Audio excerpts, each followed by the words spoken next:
Oke, saya sudah bersama teman saya. Kenalin, namanya Abdul. Yoroshiku onegaishimasu. Yoroshiku.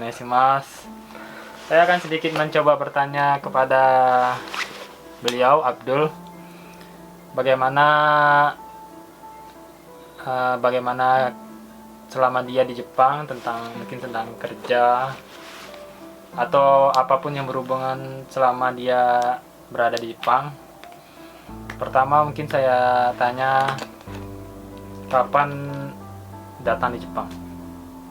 Kapan datang Jepang? Kapan datang di Jepang? Ya, saya masih bisa dibilang baru di sini. Paling saya datang pada bulan Maret 2016 dan saya mengikuti program Jitsusei selama 8 bulan. Dan ini sekarang udah bulan 10, saya pulang tanggal 27 besok. Pertama bulan 10 ini. Bulan 10 ini ya. Ya.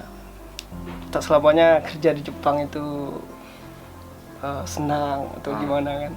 Senpai sendiri telah merasakan gitu Ya, kan. saya juga merasakan. Nah, ini baru perdana datang ke sini. Mungkin yang teman-teman lihat, yang teman-teman tahu tentang kami yang di Jepang, yang mungkin yang teman lihat hanya yang bagus-bagusnya saja, yang enak-enak saja seperti jalan-jalan. Sebenarnya tidak seperti itu, karena yang apa yang kami upload misalnya di Facebook, seperti yang kita ketahui, teman pasti lihat di Facebook apa-apa yang kami upload.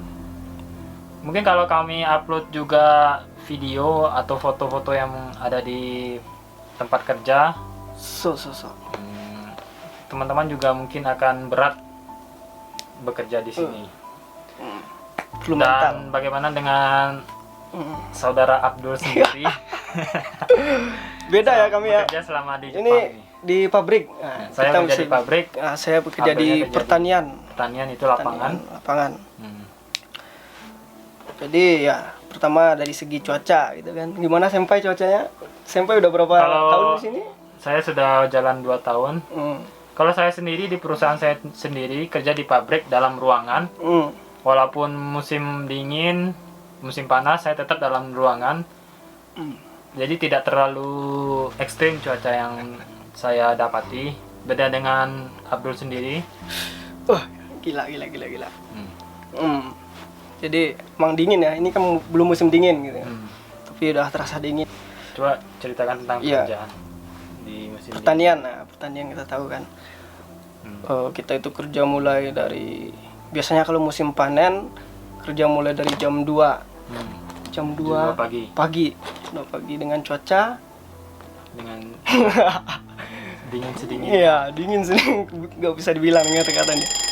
Pagi itu kerjaan kita itu motong sayuran, kato siroh gitu kan. Jadi kerja dari jam 2 subuh itu sampai pagi jam 8 istirahat. Jam 8. Setelah itu istirahat sebentar, oca namanya kan, istirahat. Kita kerja lagi sambung sampai jam 4 sore. Kadang-kadang sampai jam 5 gitu kan. Ya, jadi dari jam istirahat pagi-pagi sampai sore jam 5. Ada lagi pas jam 12 istirahat. Jam 12 istirahat, makan siang bahang. Siang makan, setelah itu kerja lagi sampai jam 4 sore. Ada yang jam 5. Berapa jam itu? Gila kan. Lebih dari 12 jam. Jadi ya, saya pertama juga gak nyangka gitu kan. Awalnya dari Indonesia. Saya juga bukan petani di Indonesia gitu. Datang ke sini aja penyesuaian udara gimana, tapi kita udah dituntut untuk bekerja seperti itu di jam 2 pagi dengan cuaca yang dingin. Itu pun belum lagi tekanan dari bos. Kita tahu orang sini gitu kan. Kalau orang Jepang itu kalau soal pukul kepala itu udah biasa kan, Senpai udah tahu gitu. Orang Jepang kalau marah itu biasanya memukul kepala. Di Jepang itu tidak dibilang kasar, sudah biasa di Jepang. Biasa saja. Kamu bodoh. Seperti Bakau itu. Bakau mae, kamu bodoh, itu sudah biasa di Jepang. Bakau mae. Nah, seperti itu. Nah, kerjaannya juga gila. Iya. Itu mulai dari kita itu bibit gitu kan, bibit. Iya. Pokoknya kita ngerjain semuanya. Tari bibit, nanam, terus cabut rumput juga kalau ada rumput gitu kan. Panen. Itu semua kita yang kerjakan semua. Jadi beginilah. Jadi Kulit yang biasanya kulit yang biasa sekarang udah eksotis gitu, udah biasa eksotis. Pas pulang besok pasti kaget orang. jadi bisa dibilang kerjanya berat ya. Berat. Nah, Berat. Kalau dijalani dengan ikhlas ya. Berat tapi harus dijalani, ya kan? nah Jadi, selama di Jepang adakah apa saudara Abdul biasa aja. menghubungi keluarga di rumah Ada. Ya, dan jujur. dengan apa Kondisi, ceritain kondisi seperti ya, ini. dengan alat apa Komunikasi ya. Ini yang saya salut pada Jepang ini kan, beda sekali sama negara kita. Walaupun di tempatnya bisa dibilang apa? kampung terpencil ya, kampung terpencil. pegunungan, tapi fasilitas sama semua. Fasilitas rata di sini. Iya. Di kota kita bisa pakai HP bagus, apa jaringan bagus. Di sini juga sama. Iya, itu saya rasakan juga. Bahkan orang di sini emang bisa dibilang gimana ya, sukses pertaniannya gitu kan. Mobil mewah semua, traktornya berapa gitu kan. Wah, gila. Kalau soal Kalau soal komunikasi gampang di sini. Gampang. Jadi ada ya, tidak Ada. walaupun jauh merantau di Jepang. Jangan komunikasi dengan keluarga tidak terputus. Cuman paling cewek yang nggak ada di sini ya. Cuma basang yang paling saya banyak. Saya juga merasakan karena tidak segampang yang kota, mungkin gitu. Teman-teman juga pikirkan. Kenapa di Jepang, apalagi daerah desa itu orang-orang Jepangnya menghindar bisa dibilang takut dengan orang asing. Sangat tertutup dengan orang asing. Iya, itu tertutup. Cukup susah menjalin hubungan dengan orang Jepang di sini. Lain lagi kalau mungkin teman-teman yang ada di Tokyo, Akihabara atau kota-kota besar lainnya, Osaka, Kyoto, itu mereka tidak sesulit menjalin hubungan dengan orang Jepang yang ada di desa, karena mungkin mereka yang berada di kota sudah banyak orang asing yang tinggal di sana, sudah jadi banyak berkomunikasi dengan orang asing. Sudah terbiasa dengan orang asing, jadi tidak terlalu menghindar dari orang asing, tidak terlalu takut dengan orang asing. Nah, kembali lagi dengan pekerjaannya, dengan pekerjaan yang seberat itu, bagaimana dengan gaji? Rahasia. Saudara Abdul tidak harus menyebutkan nominalnya. Bilang aja besar, mencukupi atau gimana? Soal gaji sepadan lah dengan usaha kita. Kita kerja keras, gaji sepadan gitu kan. Jadi sesuai dengan kerja keras kita gitu. Tapi asal tahu ya, kerja di sini tuh di Jepang ini tuh seperti orang kesurupan gitu bisa kita bilang. Seperti orang kesurupan bagaimana? Semuanya harus cepat. Sama. Cepat, harus teliti gitu kan. Iya.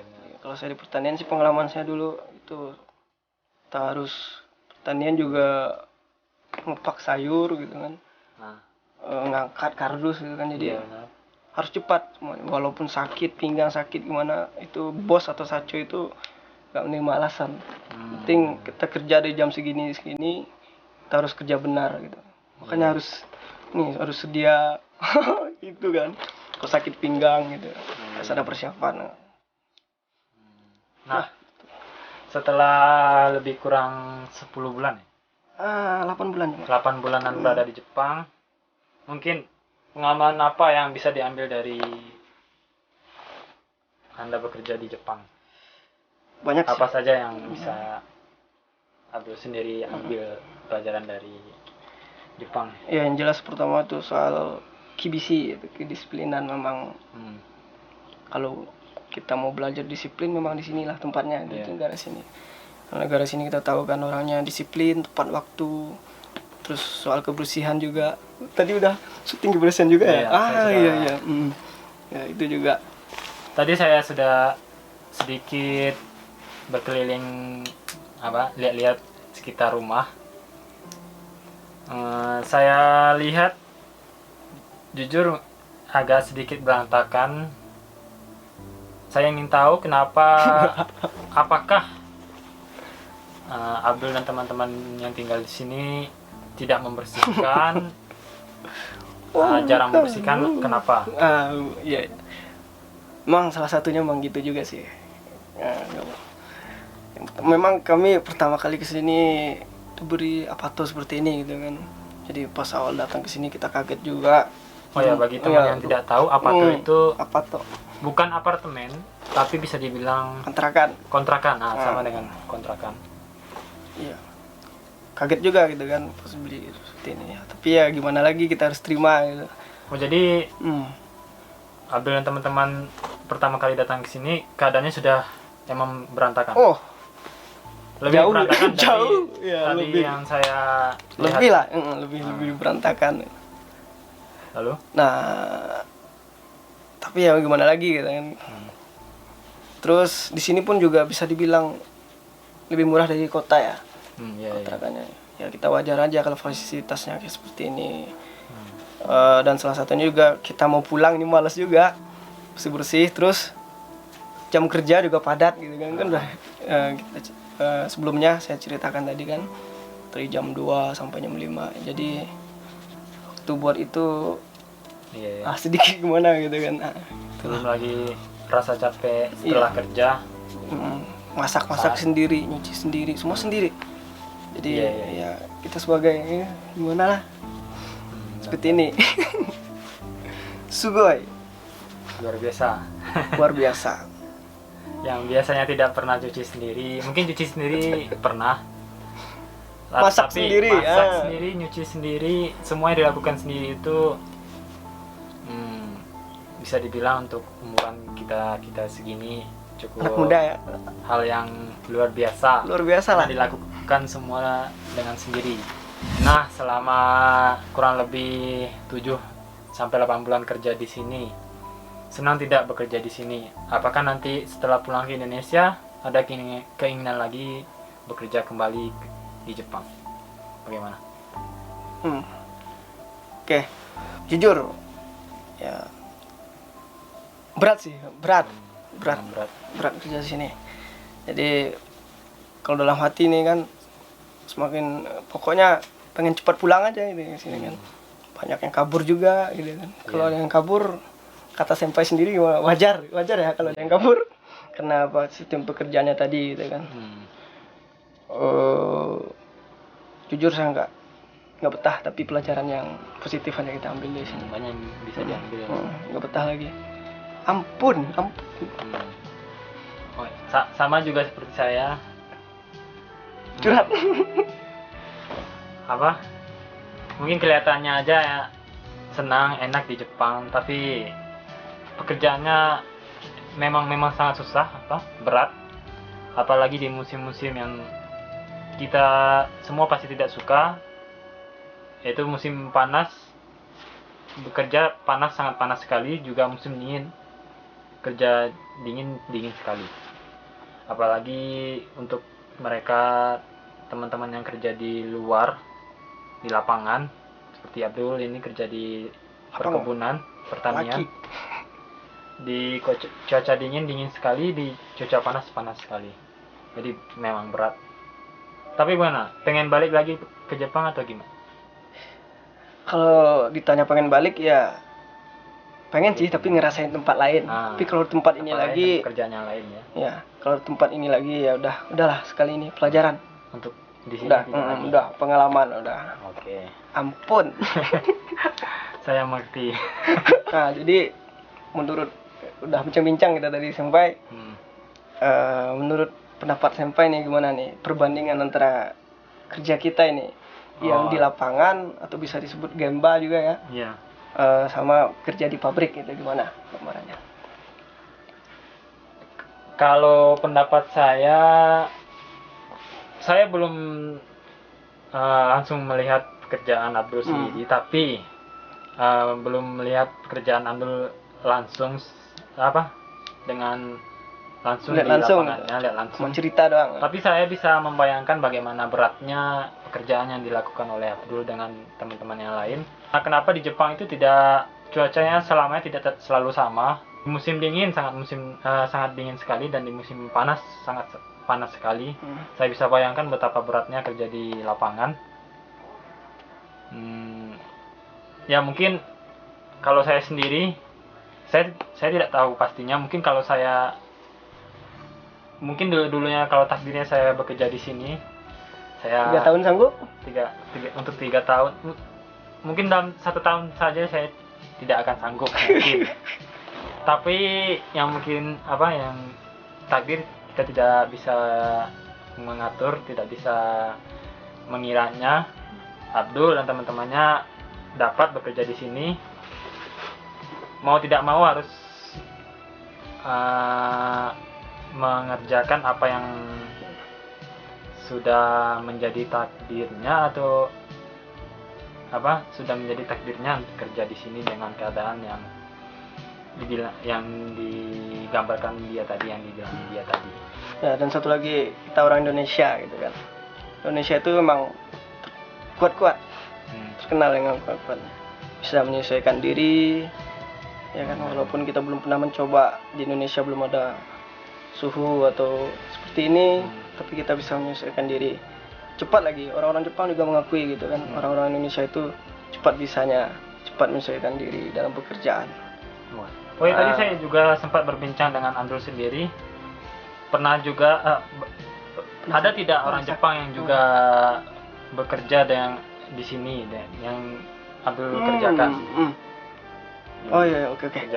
Ada anak-anak muda seperti kita juga ada kerja di sini, tapi dalam rentan waktu yang sebentar gitu, 1 bulan. Misalnya orang-orang dari kota kerja di sini paling 1 bulan sanggupnya. Setelah itu kabur Ya, kabur. Kuat. Orang Jepang aja kabur. Bayangkan. Mungkin untuk orang Jepang kerja di sini lalu kabur itu tidak masalah kan, toh negara mereka sendiri. Untuk kerja kita yang dari Indonesia ini kerja di sini ya harus kerja di sini, tidak bisa kabur. Emang bisa kabur, cuma kita di Jepang statusnya menjadi ilegal. Itu seperti teman-teman tahu sendiri, ilegal itu kriminal. Yang namanya kriminal pasti dicari kepolisian, dan tidak aman untuk tinggal di Jepang, tidak aman seperti yang orang-orang yang legal kerja di Jepang. Iya, kita juga mencari rezeki yang halal, jadi harus dengan cara yang baik juga, ya. Bukan dengan cara yang ilegal. Jalani, ya udah. Pokoknya jalani, ambil positifnya, ambil yang baik-baiknya. Semua tahu kan, sampai Indonesia kita semakin tahan banting. Nah, setelah kepulangan ke Indonesia nanti, apakah sudah kepikiran untuk rencananya apakah akan bekerja kembali mungkin di perusahaan Jepang yang ada di Indonesia, atau membangun usaha sendiri? Bagaimana? Rencana sih kalau orang tua gitu mau nyambung kuliah lagi gitu kan, lanjut S2. Keinginan orang tua. Tapi kalau saya sih mungkin ya mengabdi lah istilahnya, sesuai dengan jurusan saya. Pokoknya saya juga ingin ngerasain gitu kan, jurusan saya kebetulan sosial kemasyarakatan, ya saya juga pengen ngerasain gimana kerjanya di kemasyarakatan gitu. Yang pengen saya coba di Indonesia. Kemasyarakatan itu contohnya itu spesifiknya seperti LSM misalnya, bidang sosial lah. Iya. Terima kasih buat teman-teman yang sudah menyaksikan video ini dari awal sampai akhir. Jangan lupa like, comment, share, dan subscribe channel ini. Oke. Dan sampai ketemu lagi di kesempatan video berikutnya. Bye bye. Bye bye.